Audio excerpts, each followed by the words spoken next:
Conventional wipers versus frameless viper कोणता वापरायचा जेणेकरून गाडीचा काच आहे ती चांगली साफ होईल. कन्व्हेन्शनल म्हणजे फ्रेम, याला पाठीमागे फ्रेम आहे, याला फ्रेम नाही म्हणून याला फ्रेमलेस बोलतात. पहिल्यांदा डिझाईन मध्ये मित्रांनो नेहमीच जो फ्रेमलेस आहे तो छान दिसतो, एस्थेटिकली बेस्ट आहे.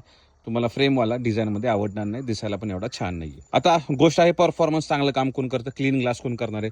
जेव्हा हा फ्रेम कन्व्हेन्शनल वायपर वापरता तेव्हा तुम्ही बघू शकता की जो ग्लास सोबतचा जो कॉन्टॅक्ट आहे तो युनिफॉर्म राहत नाही, इव्हन राहत नाही, म्हणून गाडीवर असे लाइनिंग दिसतात.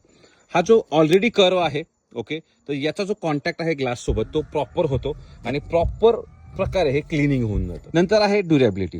हे जे फ्रेमलेस आहे मित्रांनो ते हाय क्वालिटी मटेरियल वापरले आणि जे पार्ट्स आहे याच्या पाठीमध्ये ते खूप कमी आहेत, सो हे ड्युरेबल आहेत. याचा रबर हार्ड होतो ओके, याचे जास्त पार्ट आहेत हाय क्वालिटी नाहीत, हे ड्युरेबल नाही आहेत मित्रांनो. हे अफोर्डेबल आहे, हे कॉस्टली आहे मित्रांनो. पण जर तुम्ही जास्त रेनी सीझन मध्ये गाडी चालवत असाल तर नेहमीच ओके फ्रेमलेस वायपर चांगली गाडीचे ग्लास आहे ते क्लीन करतात. हे अफोर्डेबल आहे तर तुम्हाला 2-3 महिन्यांनी हे चेंज करावे लागणार आहेत, कारण हे जो रबर आहे तो हार्ड पण होतो आणि मार्किंग सोडतो. सो तुमचं रनिंग जास्त आहे, गो फॉर फ्रेमलेस. आणि मित्रांनो लुक तुम्हाला चांगला पाहिजे तर तुम्ही हा फ्रेमलेस वायपर घेऊ शकता आणि महत्त्वाचा परफॉर्मन्स पण त्याचा चांगला आहे. शॉर्टमध्ये तुम्हाला व्हिडिओ सांगितले, होप आवडला असेल. धन्यवाद. जय महाराष्ट्र.